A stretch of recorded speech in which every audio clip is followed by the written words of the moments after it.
പലർക്കും ഒരാളുടെ മുന്നിൽ എങ്ങനെ നിൽക്കണം, എങ്ങനെ സംസാരിക്കണം എന്നത് ഭയങ്കര വെറിയാണ്. അവർക്ക് വേണ്ടിയിട്ടാണ് ഈ വീഡിയോ. ഒരാളോട് സംസാരിക്കുമ്പോൾ ഇന്റർപേഴ്സണൽ സ്കിൽ നമുക്ക് കൂടുതൽ ഉണ്ടെന്ന് കാണിക്കണമെങ്കിൽ, എക്സ്പ്രസ് ചെയ്യണമെങ്കിൽ നമ്മൾ സാധാരണ പറയാണ് നന്നായിട്ട് ഗ്രൂംഡ് ആകണം, നല്ല ഡ്രസ്സ് ധരിക്കണം, നല്ല കോൺഫിഡൻസ് കാണിക്കണം. ഇത് കാണിക്കണമെന്ന് പറയുമ്പോൾ എങ്ങനെയാണ് മറ്റുള്ളവർ അളക്കുന്നത് എന്ന് കാണിക്കാൻ വേണ്ടിയിട്ട് ചെറിയൊരു ഉദാഹരണം കാണിക്കാം. ഫോർ എക്സാമ്പിൾ, നിൽക്കുന്ന സമയത്ത് രണ്ട് കാലിലും നിൽക്കണം എന്ന് പറയും. അതായത് ഇങ്ങനെ നിൽക്കരുത്, ഇങ്ങനെ നിൽക്കുന്ന എലിഫന്റ് സ്റ്റാൻഡിംഗ് എന്നാണ് പറയാ. ചില ആളുകൾ നിൽക്കുന്ന സമയത്ത് ഇങ്ങനെ കൈ കെട്ടി നിൽക്കും. ഇതൊരു ഡിഫെൻഡിങ് പോസ്റ്ററാണ്.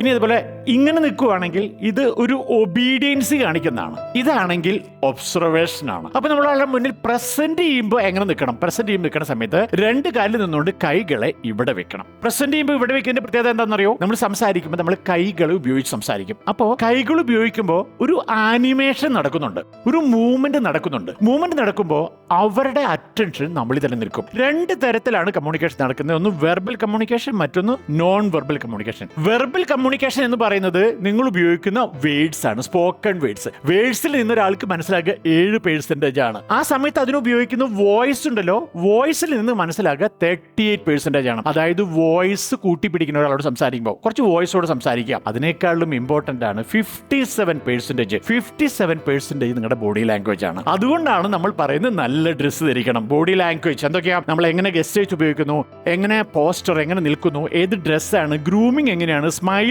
എങ്ങനെയാണ്, ഐ കോണ്ടാക്ട് എങ്ങനെയാണ്, ഇതിനാണ് importance then your words and voice. വോയിസും വേർഡ്സിനേക്കാൾ ഇമ്പോർട്ടന്റ് ആയിട്ട് നമ്മൾ ഗ്രൂംഡ് ആകണം എന്ന് പറയുന്നതിന്റെ പ്രത്യേകത, ഇന്റർപേഴ്സണൽ സ്കില്ലിനകത്ത് 57% കമ്മ്യൂണിക്കേറ്റ് ചെയ്യപ്പെടുന്നത് നിങ്ങളുടെ ബോഡി ലാംഗ്വേജിൽ നിന്നാണ്. കാരണം ഓപ്പോസിറ്റ് നിൽക്കുന്ന ആളുകൾ കൂടുതൽ ഉപയോഗിക്കുന്ന അവരുടെ സെൻസ് ഓർഗൻ എന്ന് പറയുന്നത് കണ്ണാണ്. കണ്ണിന് കൗതുകമായിട്ടായിരിക്കണം ഞങ്ങൾ ഒരാളോട് സംസാരിക്കണം എന്ന് പറയുന്നത്. That is including your visual appearance. അതുകൊണ്ടാണ് ഇത് പ്രത്യേകം പറഞ്ഞത്. ശ്രദ്ധിച്ചു മനസ്സിലാക്കുന്നു. Thank you.